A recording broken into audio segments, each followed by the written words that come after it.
ప్రభువైన యేసుక్రీస్తు కల్వారిలో ఎన్నో శ్రమలను అనుభవించి ఉన్నారు మన కొరకు. వాటిని తలంచినప్పుడు ఆయన పొందిన శ్రమలతో పోల్చుకుంటే మన శ్రమలు శ్రమలే కావేమో అనిపిస్తుంది. మన శ్రమలలో యేసయ్య శ్రమలను జ్ఞాపకము చేసుకోవాలి. అప్పుడు ఆయన శ్రమలను జ్ఞాపకం చేసుకుంటూ ఉన్నప్పుడు అంతరంగములో ఆత్మ సంబంధంగా ఎంతో ఆదరణ, నెమ్మది, ధైర్యం కలుగుతూ ఉంటుంది. కనీసం రోజుకు ఒక్కసారైనా ఒక్క శ్రమనైనా జ్ఞాపకము చేసుకొనుటకై 31 శ్రమలు అనేటువంటి ఈ యొక్క విషయాన్ని పరిశుద్ధాత్మ ద్వారా సిద్ధపరచబడి ఉంటుండగా వాటిని ధ్యానించి ఆధ్యాత్మికంగా దేవునిని బట్టి ధైర్యము తెచ్చుకుందుముగాక. ఆమెన్. ఆయన బహు దుఃఖము అనుభవించెను, ఆయన బహు వేదనను అనుభవించెను. అతడు ఆయనకు బహు ద్రోహము చేసెను. దిక్కులేని పరిస్థితి ఏర్పడెను. శిష్యులందరూ విడిచిపోయిరి. వారు ఆయన మీద అబద్ధ సాక్ష్యము పలికిరి. సత్యమునకు విరోధముగా మాట్లాడిరి. వారు ఆయన ముఖము మీద ఉమ్మివేసిరి. వారు ఆయనను గుద్దిరి. వారు ఆయనను అరచేతులతో కొట్టిరి.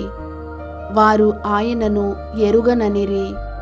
ఆయనకు విరోధముగా ఆలోచన చేసిరి.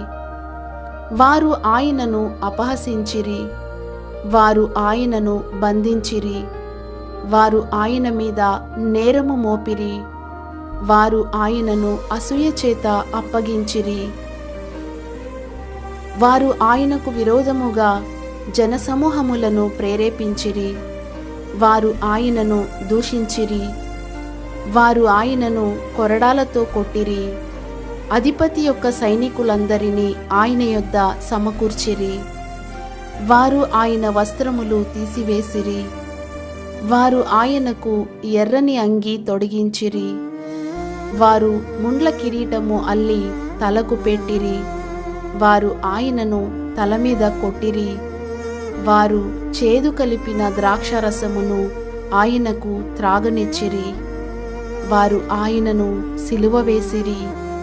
వారు వస్త్రమును చీట్లు వేసి వస్త్రములు పంచుకొనిరి. వారు సత్యమును అబద్ధముగా మార్చిరి. బందిపోటు దొంగలలో ఒకనిగా ఎంచబడెను. నిన్ను నీవే రక్షించుకొనుమనిరి. వారు ఆయనను నిందించిరి.